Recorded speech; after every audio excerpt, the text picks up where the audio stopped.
Om Swastiastu. Om Swastiastu. Para pemirsa Yuda Triguna Channel dimanapun berada, hari ini kembali saya mengundang, menghadirkan dua narasumber yang sudah tidak asing bagi kita semua. Yang pertama, Jero Mangkudalem Seronggo. Nah, yang nomor dua adalah Ide Bagus Made Baskara. Kedua narasumber ini, di samping seorang penekun sastra, juga praktisi. Ini penting. Dia tidak teoritis, tetapi juga praktis. Kita akan bicara tentang hal yang biasa lagi, yaitu barong dan rangde. Ketika kita bicara barong dan rangde, orang luar pun yang bukan orang Bali sudah tahu. Oh, barong, itu rangde. Nah, sudah mudah diidentifikasi. Tapi kita coba sekarang, mengapa kita dalam hidup ini dan sebagian umat Hindu di Bali, malah ada yang di luar Bali, justru nyungsung barong rangde, nangun barong rangde, dan malahan itu ditempatkan di gedong, di pura. Sesungguhnya apa sih barong dan rangde itu? Secara umum orang menyebut itu adalah simbol kebaikan dan keburukan. Barong adalah lambang maskulin, rangde adalah simbol feminin. Betulkah seperti itu sebagaimana yang kita duga? Saya mohon penjelasan Jero Mangku Seronggo untuk menjelaskan apakah sesungguhnya barong rangde ini. Terima kasih Om Swastiastu, Atu Haji. Dalam kesempatan ini saya berbahagia sekali kembali bisa bersama-sama duduk dengan beliau berdua, Atu Haji Yuda dan Ide Bagus Made Baskara, Atu Haji, dalam membahas mungkin topik yang sudah terbiasa sih di masyarakat dengan fenomena barong dan rangde saat ini. Nah, apa yang disampaikan Atu Haji Wawu terkait dengan keberadaan barong dan rangde khususnya di Bali. Nah, mungkin tiang bisa menyimak, mungkin kata barong dan rangde, mungkin kalau kita sebut mungkin sudah disampaikan bahwasanya simbol feminim dan lain sebagainya. Kemudian dalam hal ini mungkin kita simak sedikit, mungkin ada beberapa acuan yang mengatakan bahwasannya barong itu baruang gitu, barang sejenis binatang apa yang memang notabene. Kemudian rangde itu rongdo arti berarti janda atau seorang perempuan. Betul sekali yang pernah disampaikan terkait dengan simbol feminim dan lain sebagainya. Nah, kemudian terkait dengan beberapa acuan yang mungkin dari lontar, kemudian mungkin diimprovisasi dan mungkin imajinasi dari para undagi penglingsir kita dulu, menyimbolkan sebuah barong dan rangde itu menjadi suatu karya seni sebenarnya dulunya mungkin.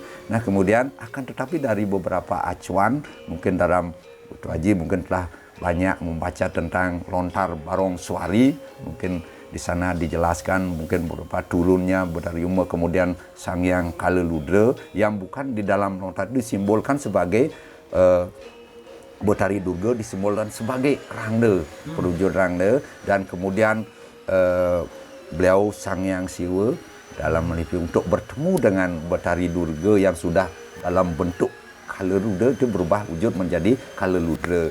Mungkin terkait dengan ulasan kita dulu dengan adanya Prajapati dan Pemuunan. Nah, mungkin di sana disebutkan dalam pecapuhan Kaleludra dan Durga Berawi ini kemudian mengadakan watak yang buta buti pisaca kala dengan jin setan gamang bergala mungkin pemali dan lain sebagainya yang notabene terkait dengan ulasan kita terdahulu tentang kenapa justru di dalam semua itu ada sebagai merte dan awisianing bumi. Nah di sana, mungkin dari hal itu mungkin kita menyimak bahwasannya betapa penting dan berapa begitu wujud simbol itulah sebagai mungkin kita sebagai ada yang menyebutkan sebagai simbol bapa dan ibu seperti mungkin simbol purusa dan perdana karena barong dianggap sebagai purusa kemudian rangda dianggap perdana. Nah kemudian terkait dengan ini, nah kenapa justru kita di pura nyungsung barong dan rangda, apakah wajib ini ada barong dan rangda? Karena beberapa ada pertanyaan yang bertanya kepada tiang, apa di dalam harus mesti ada barong dan rangda? Ada pertanyaan seperti itu, Tuan Haji. Nah biasanya tiang jawab seperti ini, kalau wajib tidak ada, tetapi kebanyakan barong dan rangda itu disungsung di dalam karena terkait dengan tutur dan mungkin sastra-sastra yang ada terkait yang kita sampaikan tadi, apakah itu dari kala Tatu, Barong Keswari, Anda Buana dan lain sebagainya. Nah kemudian, dari sini mungkin begitu hebatnya para penglingsir kita, undagi kita menyimbolkan barong dan rangda sebagai suatu kekuatan suci dari Ida Sang Hyang Widi. Nah kemudian sebagai simbol apa? Sebagai memusatkan pikiran untuk meyakinkan kita ke pura lebih dekat dengan, karena mungkin tiang secara awam tidak bisa melihat betara, tidak bisa melihat, maka itu disimbolkan sebagai simbol-simbol Ida Sang kekuatan Ida Sang Hyang Widi Wasa. Ketika terwujud semua, makanya ada pertimo, peringga seperti barong dan rangda. Dan kemudian inti sari dari segala itu mungkin menurut hemat yang adalah simbol pemersatu. Pemersatu apa? Keyakinan bersatu untuk di pura, keyakinan krama bersatu, misalnya ada perikatan barong sini dan dua sesuatu itu simbol pemersatu antara satu desa adat dengan desa adat, dengan pemuda satu dengan ada simbol kebersatuan dari. Nah ini mungkin yang bisa apresiasi untuk kedepannya untuk bisa dilestarikan oleh masyarakat utamanya muda-muda dan lain sebagainya. Mungkin sekilas dari secara sastra mungkin nanti Atu Haji yang bisa mungkin nanti Kitiang juga akan menambahkan lagi sedikit dari mungkin itu yang bisa Tiang sampaikan dulu. Semua mangku dalam. Tuan Haji tadi disebutkan bahwa barong rangda itu sebagai sebuah simbolisasi. Lebih dalam bisa Tuan Haji jelaskan simbolisasi apa yang paling dasar dari dualisme itu. Sukses semua untuk waktu. Nah, tadi sudah dijelaskan sangat detail sekali oleh Beli Mangku Dalem. Nah, cuman ketika kita melihat keberadaan barong dan rangda, banyak juga pendapat-pendapat yang menyebut bahwa keberadaan barong terutama itu adalah sebagai akulturasi antara tradisi Cina, barongsai dengan tradisi Bali. Nah, terlepas dari akulturasi dan sebagainya, nah kita meyakini bahwa di Bali barong itu bukan hanya hiburan seperti di Cina, tetapi di Bali barong menjadi sebuah simbol-simbol yang sangat penting sekali, seperti yang sudah dijelaskan oleh Beli Mangku Dalem. Nah, ketika kita memaknai barong dan rangda, kita harus mencari rujukan sastranya. Tatunya apa? Karena itu yang akan menjadi penguat keyakinan kita. Karena kalau tanpa ada rujukan sastra, sumber sastranya, tentu keyakinan kita akan mengambang jadinya. Nah, ada beberapa teks yang bisa kita jadikan rujukan. Nah, mengenai keberadaan barong, salah satu teks lontar yang bernama Babad I Barong Kalung namanya, Babad I Barong Papat, menjelaskan bahwa sesungguhnya barong itu adalah pemurtian dari Ida Betara Dalam Segara, kemudian pemurtian dari Sang Hyang Banas Patiraja. Nah, makanya ketika kita maknai dari teks ini, bahwa di Bali barong itu beragam sekali jenisnya. Kalau menurut teks Babad I Barong Kalung disebutkan paling tidak ada 4 jenis barong. Ada barong ket, barong bangkal, barong macan, dan barong asepa. Nah, jadi di dalam teks ini dapat disimpulkan secara eksplisit. Nah, bahwa barong dan rangda itu difungsikan, dimaknai melalui 2 simbol. pertama bahwa barong itu adalah sebagai petapakan ide Betara. Ya. Nah, jadi ketika susunan ide Betara yang berwujud nirgunam, tanpa bentuk. Nah, ketika manusia umat ini ingin menyatukan diri, ingin memohon dan sebagainya, harus ada wujudnya. Nah, jadi barong dan rangda ini adalah sebagai media.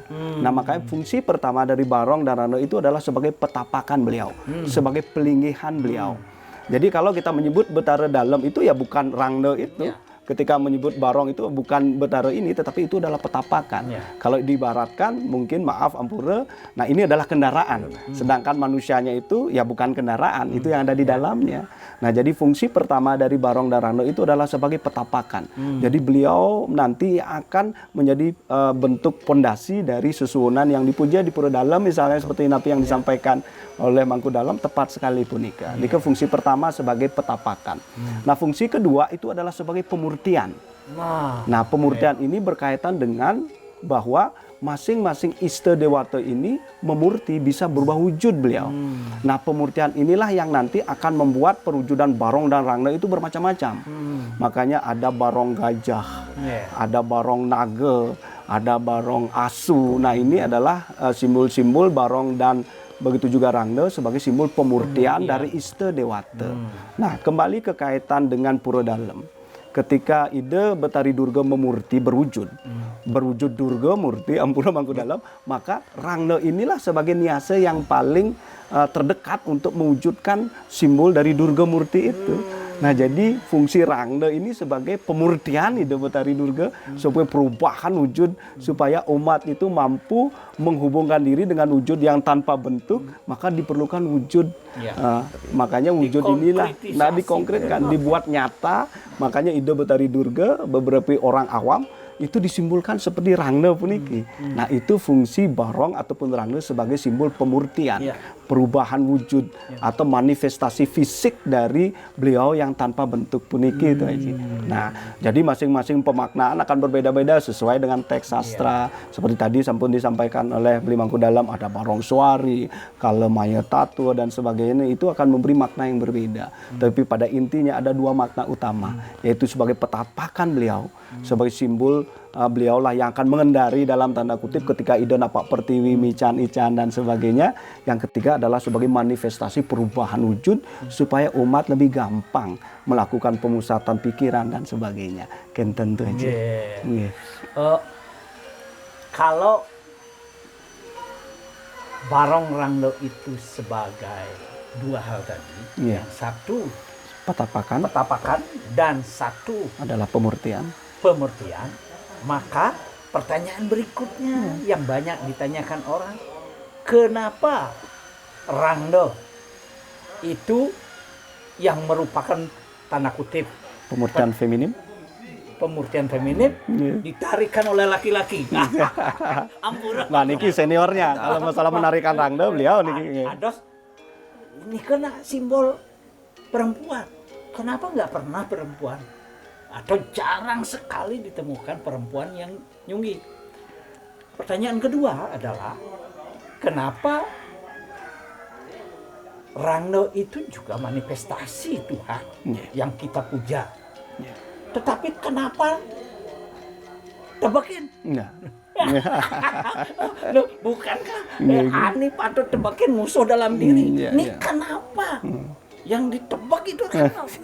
Ini kan pertanyaan adik saya, keponakan saya yang muda-muda, dia tanya gitu. Bagaimana kita harus menjelaskan, Jeromangku? Ampuran ki pertanyaan jahil. Pertanyaan yang menarik sekali dan banyak yang menanyakan pertanyaan-tanya. Sebelum tiang nyawis atau menjawab pertanyaan dari Atu Haji, mungkin tiang sedikit apa yang disampaikan oleh Atu Haji Wawu terkait dengan petapakan. Punika kenapa justru sudah dijelaskan detail sekali Wawu Soto Haji, yang tertarik sekali dengan yang disebut bahwa pelingkup misalnya barong itu dan lain-lain disebut petapakan. Nah, itu mungkin dalam sepuja juga di tiang selaku di Pura Pak Kulun disebutkan. Nah, lanjutnya apa? Seperti misalnya ketika ngatur ngelayu, posucian misalnya di tiang Pak Kulun tapakan di Betara Dalam sakti. Nah, itu misalnya kalau pungkusan beliau Ratu Gede, Ratu Mas, belum ya Ratu Mas, Ratu Gede, Ratu Sakti, tapakan itu betara dalam sakti, gitu seperti, iya kan ada tapakan di sana, itu sehingga betul sekali apa yang itu petapakan itu betara dalam sebagai apa simbol Yudhana seperti ke betul sekali nih ke mungkin bisa bukan beliau yang betul tapi tapakan itu betara dalam sakti. Ya pemirsa ini saya kira satu kata itu kunci. Ya, jadi bukan Tuhannya di sana sama seperti itu wajah Tuhan ini kan kira-kira begitu. Ya. Nah kemudian terkait apa yang apa namanya topik tadi terkait dengan kenapa justru penari atau penyongsong rangde atau pemunut rangde pada saat musola kalau barongnya sudah biasa laki-laki. Tapi kalau rangde kenapa justru ini banyak sampai ada salah satu tamu yang juga bertanya kenapa justru kebanyakan laki-laki. Nah mungkin ini terkait dengan kalau penafsiran tiang mungkin terkait dengan karena dari segi fisik. Dalam segi fisik karena menyolah rangde, kemudian secolahan rangde itu kan perlu energi yang luar biasa, tenaga yang luar biasa. Apalagi yang ada dan lain sebagainya. Mungkin satu sisi seperti itu.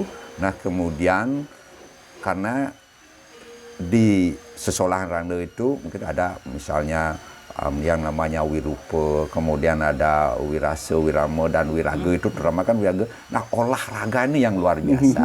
Nah kemudian terkait dengan sesolahan rangde itu ada keyakinan sebelum orang itu satu mengalami suatu permerasita, arti pensucian diri, puintenan diri. Kemudian yang kedua terkait dengan mempunyai suatu bekal dalam diri dalam arti yang artinya kemampuan secara lahir batin untuk menyongsong, untuk menarikan. Nah, ada ucapan calapal yang merta-merta mungkin yang terkait dengan ilmu kawisesan gitulah mungkin dulu, mungkin makanya agak jarang wanita yang apa tidak ada sih beberapa. Mungkin yang beberapa mengamati di daerah Denpasar kan ada penari-penari rangde yang sudah mulai ada. Nah kemudian kalau dulu setengah bayar aja tidak berani ya orang menari. Kalau sekarang saya mengapresiasi karena banyak pemuda-pemuda yang begitu getol mulai mempelajari sesolahan rangde.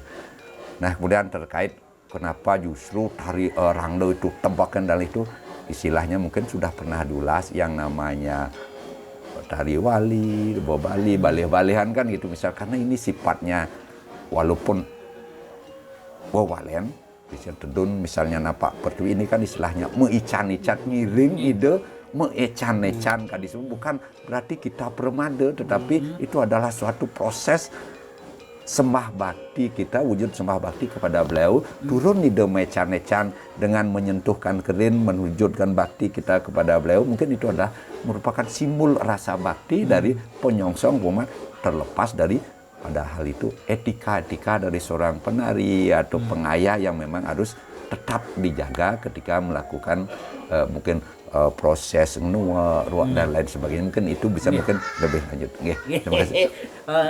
Jadi kan terbalik. Soal yang kedua nih Ki. Kenapa kalau itu Tuhan, kalau itu manifestasi, kalau itu perwujudan, ados kira-kira wah tadi sudah dijelaskan detail sekali. Nah tentang kenapa tadi disebutkan bahwa kebanyakan lelaki yang menarikan, beliau juga sudah menjelaskan bahwa ini kendala teknis, secara fisik mungkin atau keyakinannya, mungkin sekarang sudah mulai berkembang. Emansipasi itu aja, emansipasi wanita itu aja. Nah, ya. Selanjutnya ketika kita bicara tentang konsep barong dan rangde di Bali, memang ini bukan hanya sebagai simbolis petapakan saja, tetapi barong dan rangde ketika ada prosesi upacara, ada prosesi yang namanya napak pertiwi. Jadi beliau tedun sekali wecanan seperti yang dia sampaikan oleh Mangku Dalem pada saat itu beliau meican-ican, beliau meilen-ilen. Nah ini juga sebagai simbol bahwa pada saat beliau meilen-ilen meican-ican adalah sebagai bentuk bahwa Susuhunan itu sangat dekat sekali dengan umatnya. Pada saat itulah umat bisa bertemu menjadi berada pada ruang kalangan yang sama. Yang tadinya beliau dilinggikan di gedung dalam, jadi sebenarnya pingit sekali. Kayak raja. Nah, seperti raja didekatkan dengan rakyat. Nah, pada saat pendekatan inilah mulai ada kreasi seni di sana. Nah, fungsi kedua dari pemurtian inilah yang berfungsi pada saat prosesi itu.